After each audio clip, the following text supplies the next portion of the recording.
Hello everyone, good morning, good afternoon, good evening. Kumusta na naman po ang bawat isa? Naway nasa mabuti po kayong kalagayan na ligtas sa anumang kapahamakan. So for today's video, ito na naman po tayo magluluto ng munggo. Yan po munggo with ampalaya leaves. Look at that. Yan po yung pinagtanggalan ko na ampalaya leaves. Yan na po yung munggo, pinapakulo ko na. Yan po yung isasahog natin, konting pork. Yan ang panggisa natin, bawang at shallot. Talambutin ko na natin yung pork. Yan. Nahiwa na rin natin yung bawang at shallot. Nakababad na yung ampalaya leaves. Yan.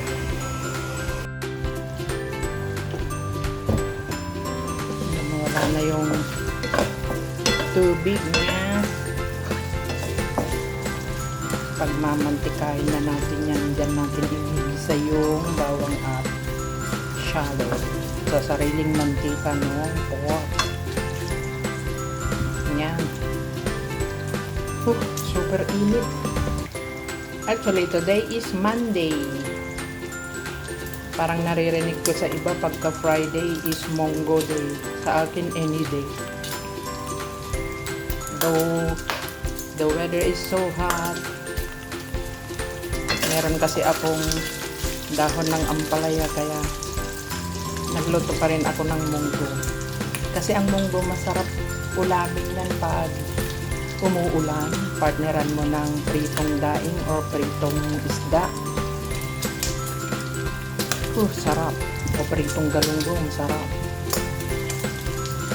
Pag umuulan, sarap niya. Meron kasi akong dahong ampalaya, baka masira, sayang naman.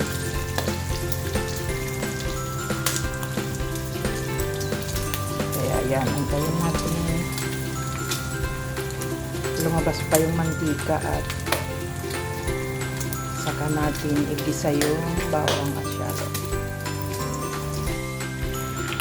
So yan, pwede na pa natin ilagay yung bawang at shallot. Pagsabayin ko na.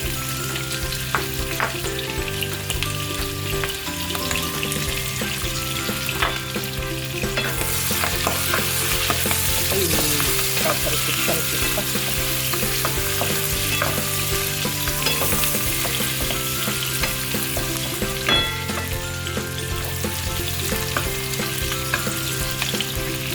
Wait until maging brown or maging mabango yung bawang at shallot.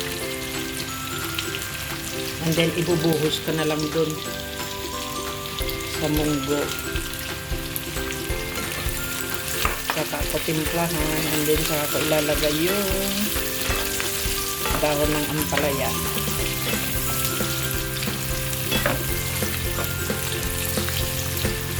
Nakakagutom. Tanya siya. Half past 12 already.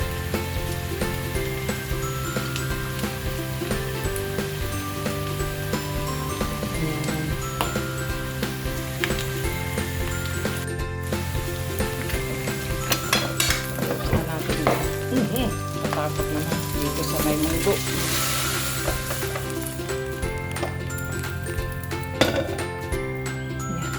Na natin.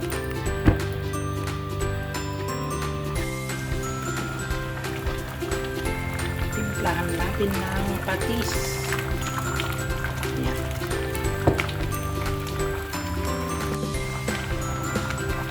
Lagyan din natin ng pampalasa.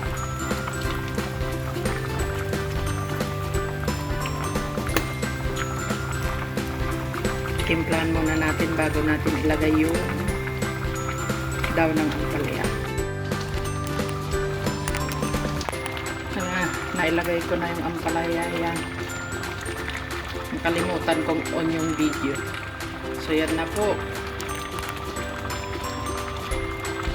Pakuluin lang natin sandali. At pwede na po natin i-off. Yan, luto na siya. Ready to eat na po. Patayin na natin. Yan. Ayan, kain na po tayo. Yan na po yung munggo. Papartneran ko siya ng deep fried fish with chili, garlic, and shallot yung murang sibuyas. And that's my rice. Konti lang po kasi ang dami nating ulam. So yun po. Maraming salamat po muli sa pagsama ninyo sa aking pagluluto ng munggo na may dahon ng ampalaya. So, yan po. Bye-bye. At sa mga bago pa lamang po, please don't forget to click like, share, and subscribe. And don't forget to press the notification bell para every time na may bago po tayong video ay mano-notify po kayo. So, yun lang po. Bye-bye and God bless everyone. Kainan na po. Bye!